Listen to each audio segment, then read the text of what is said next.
हवलदार संतोष यादव वीर गति को प्राप्त हो गए।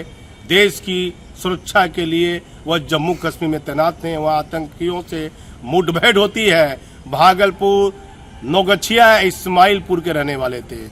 श्रद्धांजलि देने वालों की भीड़ लगी हुई है। सभी की आंखें नम थी। बड़े बड़े नेता, आम लोग, हर व्यक्ति उन्होंने उनको श्रद्धांजलि दी। हमारा चैनल भी उनको श्रद्धांजलि देता है। दूसरी सबसे महत्वपूर्ण खबर, बिहार में लगातार लिस्ट निकल रही है तबादले को लेकर। तो 2 लिस्ट निकली है, एक 28 डीएसपी की, एक 33। कुल मिलाकर 61 डीएसपी का तबादला हुआ है और कुछ इंस्पेक्टर लोग को 112 में पटना में तैनात किया गया है। इंस्पेक्टर की भी लिस्ट है। लगातार लिस्ट पर लिस्ट जारी हो रही है। इससे पहले हवलदार, इंस्पेक्टर, दरोगा का तबादला हुआ। तो भागलपुर में डीआईजी के यहाँ लंबे समय से डीएसपी का पद खाली था। डीआईजी प्रशासन के, अभी तो आईजी है, वहाँ डीएसपी दीपक कुमार की तैनाती हुई है। नए डीएसपी हैं 2022 बैच के। और नौगछिया में साइबर क्राइम में और यातायात के लिए अभिषेक कुमार डीएसपी की तैनाती हुई है। कुल 61 डीएसपी का तबादला हुआ है। लेकिन मुख्यमंत्री जी, आपके इस लंबे साल के सुशासन में नालंदा की चर्चा हमेशा होती है। कोई व्यक्ति वहाँ का रहने वाला हो या वहाँ उससे नाम जुड़ा हुआ हो, वहाँ का पदाधिकारी हो, उससे बढ़िया पोस्टिंग मिलती है। अचानक भागलपुर से सटा खगड़िया जिला चर्चा में है। खगड़िया जिला चर्चा में है। मुख्यमंत्री जी, एक तरफ आप भ्रष्टाचार को कम करने के लिए निगरानी के डीजी हैं 1993 बैच के आईपीएस जितेंद्र सिंह गंगवार साहब, 94 बैच के आईपीएस है पंकज दराज और वो 96 बैच के आईपीएस है आर्थिक अपराध में नैयर हसनैन खान। अपराध और भ्रष्टाचार पर लगाम लगाने के लिए महत्वपूर्ण बैठक करते हैं पदाधिकारियों। भ्रष्ट पदाधिकारी की गिरफ्तारी भी हो रही है। दूसरी तरफ मुख्यमंत्री जी, जो पदाधिकारी बड़ा खेला किया है, उसे माननीय अपने क्षेत्र में ले जा रहे हैं। आम जनता के बीच ये कैसा संदेश जाएगा, कैसा मैसेज जाएगा आम जनता के बीच? सभी लोग जान रहे हैं कि इसने पदाधिकारी ने क्या गड़बड़ नहीं किया और इसे कौन कहां ले गया। हर नेता, हर आम आदमी, हर पदाधिकारी नीतीश कुमार के सुशासन में पदाधिकारियों की तैनाती में ऐसी लापरवाही देखी जा रही है। ये कैसा संदेश जाएगा? बिहार में विधानसभा चुनाव नजदीक है। कैसी सरकार की छवि पर कैसा असर पड़ेगा? सरकार की कितनी बदनामी हो रही है, कोई देखने वाला नहीं। आप जांच करवाइए। आपके पास तो सीआईडी है, स्पेशल ब्रांच है। अपनी जांच एजेंसी से जांच करवाइए कि इस पदाधिकारी की तैनाती कैसे हुई और इससे पहले वो जिस जिले में था वहाँ कितनी गड़बड़ी हुई, विधि व्यवस्था की स्थिति कितनी खराब हुई। इस पदाधिकारी के कारण सरकार की कितनी बदनामी हो रही है। तो मुख्यमंत्री जी, इन गंभीर बिंदुओं पर ध्यान दीजिए। और जिस डीएसपी का 2 साल से अधिक ऊपर हो गया है, अभी तक उन डीएसपी का तबादला राज्य सरकार ने नहीं किया है। सच जानना है तो हमारे चैनल पर आप बने रहिए। मैं भागलपुर से दीपक नौरंगी। ये हमारे भारतीय सेना पर हमें गौरव है और हम सभी भारतीय जनता पार्टी के कार्यकर्ता नौगछिया जिला के विनोद जी हैं, इस दुख की घड़ी में उनके परिवार को सांत्वना देने आए हैं। और आदरणीय यशस्वी प्रधानमंत्री नरेंद्र मोदी जी भी वहां पर सभी सैनिक को सलाम किए हैं। सम्राट चौधरी जी भी, सभी दल के लोग वहां पर बिहार में भी। आज बहुत ही दुख है कि ऐसे वीर जवान हमारे बीच नहीं रहे। हम उनके मृत आत्मा की शांति के लिए प्रार्थना करते हैं और उनके परिवार के लिए जो हो सकेगा सब सरकार करेगी। क्या लगता है इस तरह की आतंकवादी घटना लगातार देखी जा रही है? स्ट्राइक हुआ उसके बावजूद भी जो है ये तो लगातार हो ही रहा है, कम हुआ है। लेकिन प्रधानमंत्री जिस तरह सजग हैं, मुझे लगता है कि बहुत जल्द ही अपने देश से आतंकवाद खत्म होगा। किस तरह से? देखिए, बात है देश के सेवा में, हम लोग तो आराम से जी रहे हैं। देश संरक्षक, देश के सेवा, ये संतोष यादव जी देश के लिए शहीद हो गए। सब बच्चे हैं उनके, 4 बच्चे हैं। किस तरह हाँ, से 3 लड़की है, 1 लड़का है। काम चलेगा, सरकार उसका व्यवस्था करेगी।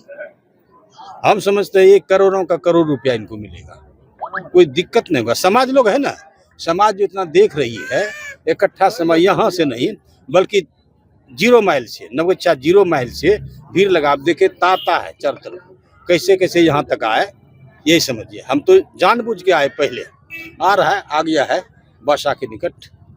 आतंकवादी घटना को लेकर क्या अरे आतंकवादी तो नरेंद्र मोदी ने अच्छा काम किया। आतंकवादी घटना घटाती है, आतंकवादी के कारण ही मारे गए हमारे संतोष यादव, शहीद हो गए। लगातार पाकिस्तान हमला कर रहा है।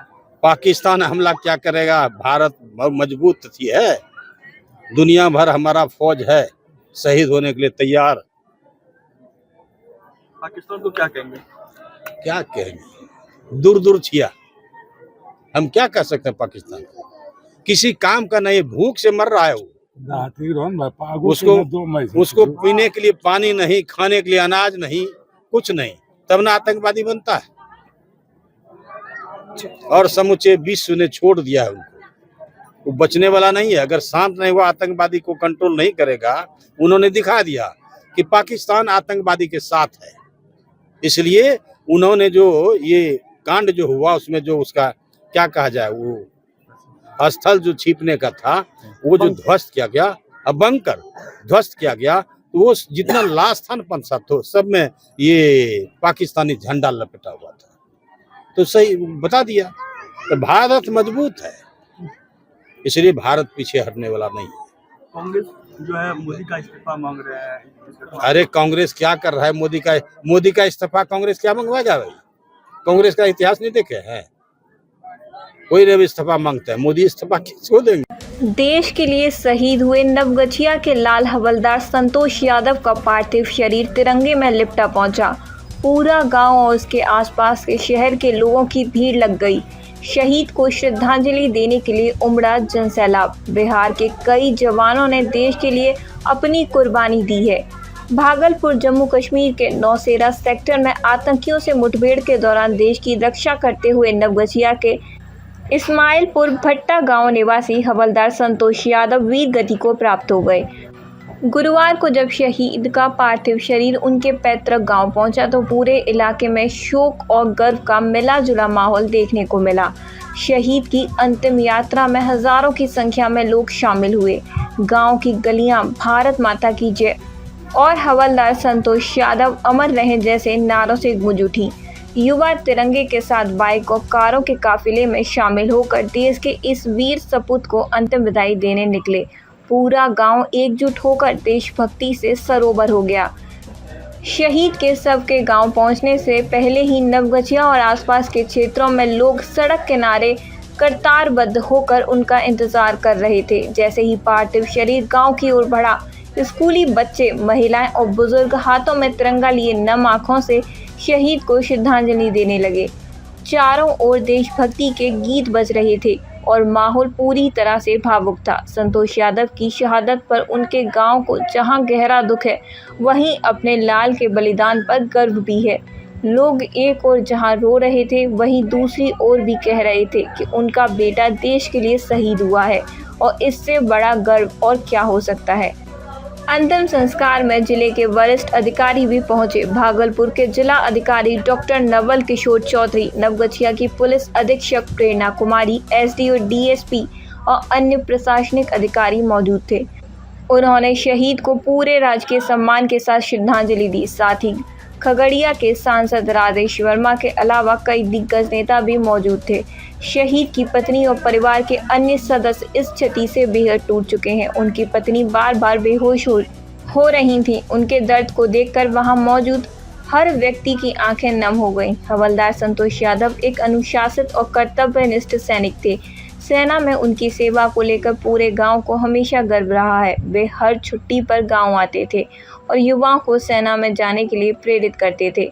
उनकी शहादत ने गांव के युवाओं में भी देश सेवा का जज्बा और बढ़ा दिया है। इस मौके पर गांव के बुजुर्गों ने कहा कि संतोष यादव जैसे बेटे पर हर मां को गर्व होगा। उन्होंने देश के लिए जो बलिदान दिया है उसे कभी भुलाया नहीं जा सकता। सरकार की ओर से शहीद को आर्थिक सहायता और परिवार को हर संभव मदद का आश्वासन भी दिया गया है। साथ ही स्थानीय प्रशासन ने शहीद की स्मृति में गांव में स्मारक बनाने की बात भी कही है। देश के लिए अपने प्राणों की आहुति देने वाले शहीद हवलदार संतोष यादव को पूरा देश नमन करता है। उनकी शहादत हमेशा याद रखी जाएगी।